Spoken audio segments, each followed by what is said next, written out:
Welcome back to TalkNorth.com. Thank you for listening.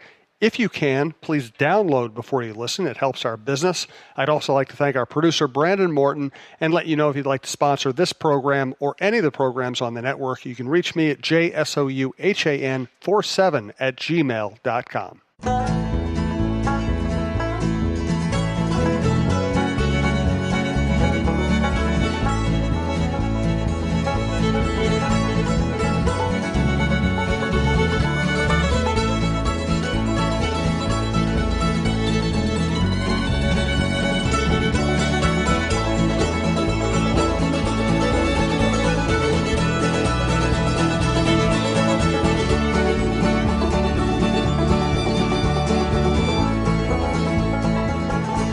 Now we're starting to see what Paul Fenton had in mind all along when he took the job. We'll talk to Michael Russo about it. Michael Russo of The Athletic. I'm Jim Souhan from the Star Tribune. This is the Russo-Souhan Show, our hockey show on TalkNorth.com. Thanks to our producer, Brandon Morton.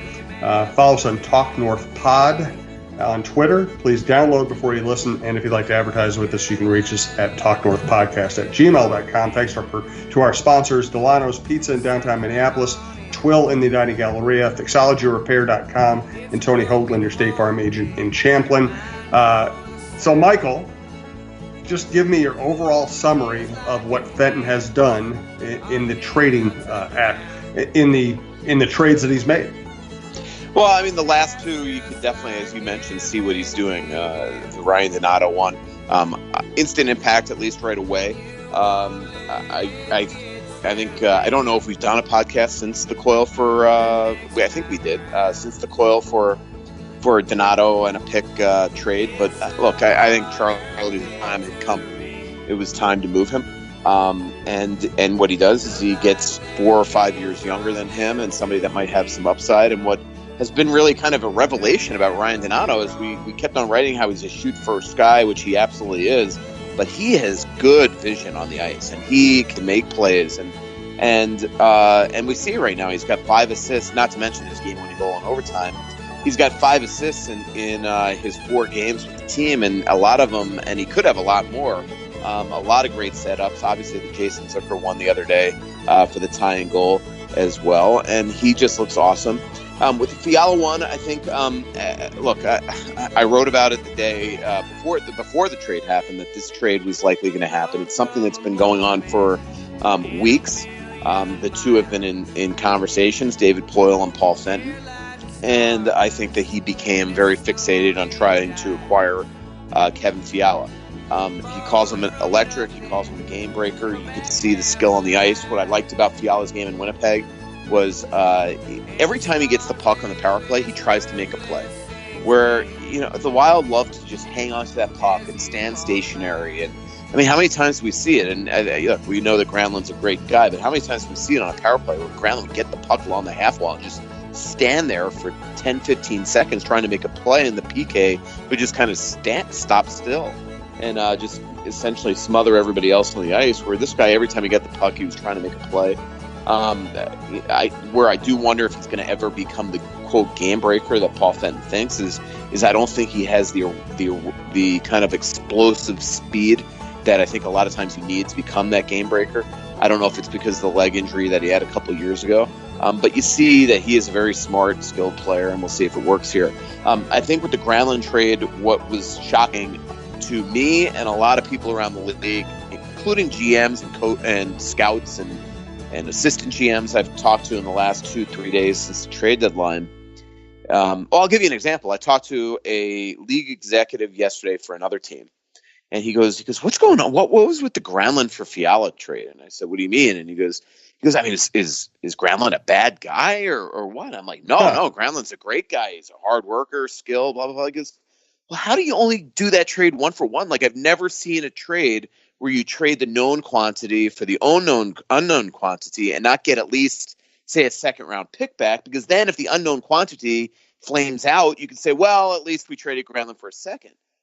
It seems like Paul loves to do 1-for-1 trades. It's something they did all the time in Nashville, and I don't get it.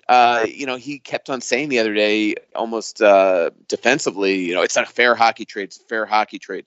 Well, as a GM, it's not your job to make a fair hockey trade. It's your job to maximize the asset value. And I think he became so fixated on getting Fiala that he forgot he was trading a guy that had 70 points or 68 averages 68 points the last 2 years, and to a division rival that you are instantly making better.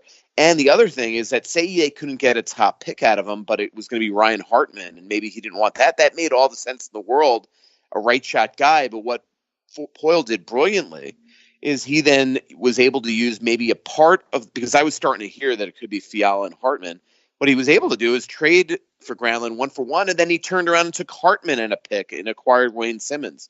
So he got two players for the price of potentially one deal if Paul Fenton was probably negotiating a little bit better there. So that's the only thing that bothers me. But look, again, to get back to your original point, we see what Fenton's doing. And what Fenton's doing is getting rid of everybody that Chuck Fletcher had anything to do with. I mean, in a span of 5 weeks, as I've reported a lot the last 2 days, he almost traded Zucker. So in a span of 5 weeks, he almost traded Nino Niederreiter, Mikael Granlund, Charlie Coyle, and Jason Zucker in 5 weeks, 2 on the same day. It's not, and he's getting guys that he had a familiarity with on this team. Whether it's, Fiala, Boteto, Hunt, Aberg, it's like he's got these players that he drafted and respected in Nashville, and all of a sudden he wants to bring him here. So he's kind of coincidentally doing a lot of the things that got Chuck Fletcher fired. Remember, Craig Leopold said, "I don't want somebody with ownership over the players." Well, now he's getting rid of the players that Chuck wanted and getting rid of guys that he had ownership of. And again, when you look down to it, the guys he's acquired are not nearly as good as the guys he's given up. But again, what he's doing is he's trying to retool on the fly with actual players rather than just picks and prospects. And by the way, the Zucker trade was gross.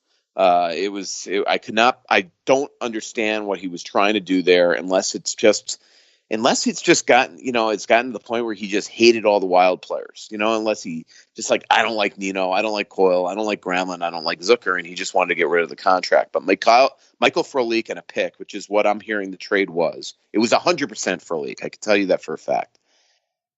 I mean, that is just, I cannot imagine what he was doing there. I understand he had to probably take a contract back, but he was getting rid of a great asset, just throwing it away to, again, another conference rival. And again, I don't know what he's accumulating cap space for, because it's a very underwhelming free agent class. I can't see them being able to get Panarin. They're not getting Bobrovsky. I just don't see what he's doing here. Mark Stone just signed for $9 million a year. So I got to think Lou is going to re-sign Anders Lee. If he doesn't, obviously, I think he would go after him. And Brock Nelson is another one. But again, do they need Brock anymore? They now have Eric Stahl, Mikko Koivu, and Victor Rask.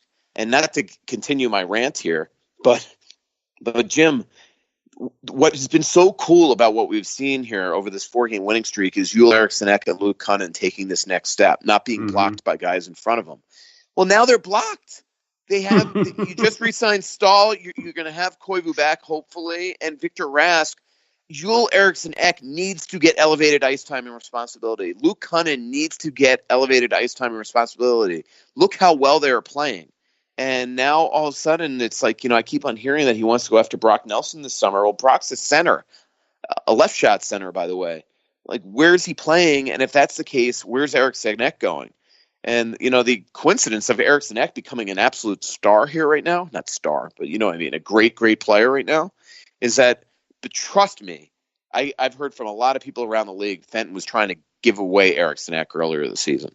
Oof. So, I think he needs to kind of hit the brakes on what he's trying to do now. Let this team mature a bit, and let's see how they play these last 20 games, and then make some decisions this offseason that are going to put these guys in proper positions. Because right now, nobody's in a good position. They're all just, it's kind of a very imbalanced lineup. Left wings playing right wings, whether it's Greenway, Zucker, or Fiala. It's just going to be interesting to see how he kind of balances this lineup out and who could stay and who could go to do that. Man, so many questions. We're coming to the end of our deal with Delano's Pizza. They've been hosting our shows for a while now. I just want to say thank you to Jared and thank you to the staff. They treated us really well. We love doing shows there, and I hope that people still go there and spend their money there and keep the place going, because it really is, everything we've been saying about it is true. It's a great setup. It's great pizza. It's great food. It's a perfect location, easy parking. So even though we're not going to be working with Delano's, I hope people do patronize the place and keep it rolling. It's 118 North 4th Street, Minneapolis. The phone number is 612-767-9494. You can get it delivered, which I do all the time. They have good gluten-free pizza. And you go to delanospizza.com to order online and to check out all their different options. They make a proprietary marinara sauce that's fantastic that Jared goes in and makes himself. So once again, hey, just want to say thank you to Jared. Thank you to the staff. I hope Delano's does well. I hope people keep going there. It is great pizza, and it is a really cool place. Delano'sPizza.com. Also want to thank our primary sponsor, Twill in the Edina Galleria, twillmn.com, TWILL on Instagram, which is a great place to see all the new stuff that they have rolling through. Scott Dayton travels the world to find cool new brands, cool new styles. He brings them in, and it's just the friendliest place you'll ever shop. So check out Twill in the Edina Galleria. Jim usually doesn't like to shop for clothes. I don't like it when he shops for clothes either, because he used to buy stuff I'd want to throw out. That's why I'm so glad he's found Twill in the Edina Galleria. He likes shopping there because of the comfortable environment and the friendly staff. He finds clothes that actually fit him properly and are high-quality brands that will look great for years, whether he's golfing or working. Our favorites so far are Peter Millar, Johnny O, and Barber. We spend our money at Twill because we love the clothes and we love the no-pressure shopping. Drop by Twill in the Edina Galleria for the best shopping experience and best clothes you'll find in the Twin Cities. So you mentioned it briefly, Michael. I'm not sure I get the Eric Stahl deal. Not to interrupt. Yeah. But also if you want to host a live show from us, or if you know anybody. Yes, Jim. And listen, and let's make it clear: we're not just looking for a place to do a show. We bring in a lot of people. They spend a lot of money, and we charge for people to host our show. But we do bring in a lot of people. I think our last show at Delano's, we had 40 or 50 people, and 10 minutes after the show was gone, there were 2 people in the place. We bring our own crowd. We can bring a crowd to your place. And if you can handle my ego, it's not that bad a deal. Yeah. Your ego. You should check your ego at the door, Souhan. Why Eric Stahl? I like Eric Stahl. Yeah. Everybody likes Eric Stahl, but why that deal now? Yeah, I mean, I don't know. I do agree with you that it sort of came out of nowhere. I do think that what happened is after Paul agreed not to trade him, he decided that, then we're not going to wait and negotiate a contract where you try to get $4 million or $4.5 million. I think he was kind of like, all right, you want to stay here, you got to do us a favor. So right after the trade deadline, he called Recurrent back and was able to get a haircut on the deal, which Eric was fine doing. But you're right. I mean, I guess I was a little surprised on it, because I think they do have to be concerned the way that Eric has played the last couple of months, frankly. And for a team that wants to get faster and younger, to re-sign Eric really was kind of surprising. But, in a lot of ways it's not, because I will say, you could talk to Paul Fenton in a 10-minute presser and he'll contradict himself 4 or 5 different times. The other day, almost defensively says, I'm not blowing up the core, and then talked about essentially blowing up the core. It's not about cap space. Then it came back to, but now I have a lot of cap space to spend money the way I want to. I mean, it's almost comical. That way. And then same thing, we're getting younger and faster and blah, blah, blah. We want to make the playoffs. And then an hour later, I find out they tried to trade, that he came extremely close to trading his fastest player for garbage and then re-signed Stahl. So I think that a lot of the things Paul says is just, sometimes he's just saying words to say words to get done with a press conference. Because clearly if they had traded Zucker, they were not going to make the playoffs. Right then and there, yet he was making clear that he was not throwing the towel in on the playoffs. But if the other trade had come into fruition, could you really have said that? And then the Stahl thing, same thing. So, I don't really get it. But a lot of it might have been for the locker room as well. You take Eric Stahl out of there, and you're kind of fracturing a lot of stuff there. I hope that he's not thinking that in 2 years that Eric Stahl is going to